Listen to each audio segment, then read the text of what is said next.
Money Radio, good afternoon. Thank you so much for joining us today. It's time to talk real estate with Laura Bramnick from TalkRealEstateAZ.com. TalkRealEstateAZ.com, that's your website. And Laura is an attorney. She's also a real estate agent. She's also a consumer advocate, and she can help you with residential, commercial, land transactions. Laura holds an active Arizona real estate license, licensed through the State Bar of Arizona, specializing in real estate, certified instructor with the Arizona Department of Real Estate. For more info, talkrealestateaz.com. That's the website. Or call 480-624-2705. 480-624-2705. Hi, Laura. Hi, Sinclair. Let's talk about HOAs today. Yes. I know you've worked with HOAs and you've gone into battle against them, depending. Yes, and it can be very difficult as a homeowner to battle an HOA. They have a lot of power. Even though there are statutes in Arizona that regulate them, they still have a lot of power. The statutes that limit them don't limit them very much. And what really gives them the power is the CC&Rs, right? The covenants, conditions, and regulations. And so it's really important, even though it's very boring reading, to review those as a homeowner. But they can issue fines, they can charge fees, and in certain circumstances, if you don't pay up, you could even lose your property, couldn't you? Yes, they can foreclose. They can file lawsuits, they can foreclose, and then in addition, they can prevent you from using facilities within the HOA. So you want to be aware and knowledgeable about your rights. And most HOAs have an attorney on staff. There are over 9,000 HOAs in Arizona. Wow. And some of them are small, there may be 10 units. And others, as you know, can be big housing developments, can be 500, 1,000, 1,500 homes. Right. And then some areas, like where I live in Desert Ridge, there's 2 HOAs. I have the HOA where my house is located, and then I have the larger HOA, which is the Desert Ridge HOA. And so then you have 2 sets of rules and regulations, and it just can be overwhelming. And I do understand sometimes why I have clients that say I will never live in an HOA, because sometimes it's really hard to know what the rules are or to follow them. And you have a lay board. The board of directors are not professionals. So when there is a dispute, how's the best way to find a resolution? Well, I think there was so much frustration a few years ago that the legislature came up with an alternative dispute resolution program. And that was in 2011. You know, I remember reading about it, but I haven't read recently since that time that it's been used all that much. And I think that's because it was regulated and handled by the Department of Fire, Building, and Safety. And now, as of July 1 of 2016, the dispute program is going to be handled by the Department of Real Estate. And so you can go on the Arizona Department of Real Estate website.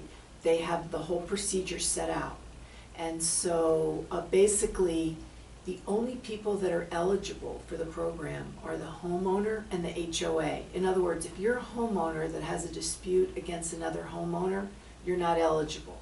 Okay. It's only between the HOA, which would be the board of directors and their property management company, and the homeowner. Okay. So in the past, trying to fight the HOA has been difficult and expensive. Yes, and they have a lot of power. So as you and I know, it can take time to get into court.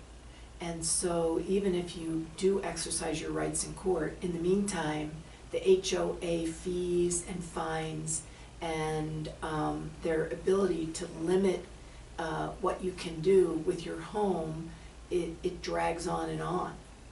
And so this way you can file a petition that's on the website of the Arizona Department of Real Estate and a $500 fee. Okay. And then the first thing happens is the Department of Real Estate, the program goes to mediation. And if it can't be resolved in mediation, then either party can request a hearing before an administrative law judge. Okay. And so and the good news is that if you don't like the result, you can still go to court. But this is relatively easy and so much less expensive than court. Typically in mediation, a lot of things can be resolved, and they can be resolved without the expense of court, as you say, but that still doesn't mean that you would take mediation lightly. You would still want to go in prepared with documentation and some pretty good idea of what you're trying to get accomplished. You know, that's the hardest thing as a homeowner. The HOA normally has documentation because that's their business. Right. So when you deal with them, they have to make a notation, they have minutes of their board meetings. The HOA board of directors, because they deal with the rules and regulations so often, most of them are very familiar with it.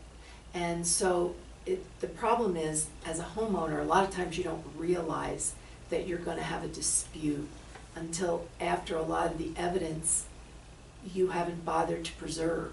You know, now we have email, so it's better. I can't tell you how many of my clients pick up the phone, which isn't a bad thing, but there's no way to prove what the conversation was about. Follow it with an email. Yes. You can use the phone, but follow it with an email. Exactly. Leave a paper trail, even Right. if it's a digital paper trail. Right, and if other homeowners are having similar issues, or if they've been treated differently for the same alleged violation, you want to make sure you have them as witnesses. Okay. There's a lot of information. Of course, one of the important things is when you buy property, read those CC&Rs. Understand what's going on with an HOA that you're about to move into and fall under the jurisdiction of an HOA.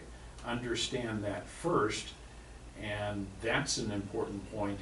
And I know that that's got to be some of the most boring reading that most people could think of, but you can help with the process as well there. Yeah, when I have somebody that's especially a first-time home buyer, or somebody that's moving in from another state, Yeah.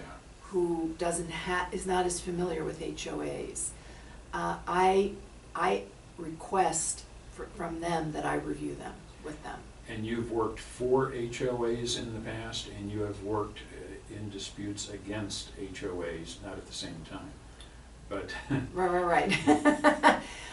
Yes, So I do. You can help on both sides. Yeah, and the other thing is, if you receive a complaint, let's say you're the homeowner and HOA files the dispute with the Department of Real Estate, don't ignore it, because they could get a default judgment against you, which they can then proceed. If it's a money judgment, they can proceed to, levy against your assets. Yes. So you don't want to do that. The other thing is that if you prevail, if you're the petitioner, if you're the respondent and you prevail, there's no fees to you. If you're the petitioner and you prevail, the respondent then has to reimburse you for the $500 filing fee. Ah. So there's some good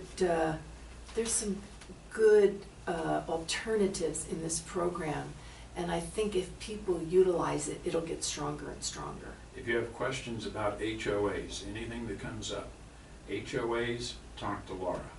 480-624-2705. 480-624-2705. All the contact info is at talkrealestateaz.com. talkrealestateaz.com. And as always, Laura, good info. Thank you. Thanks, Sinclair.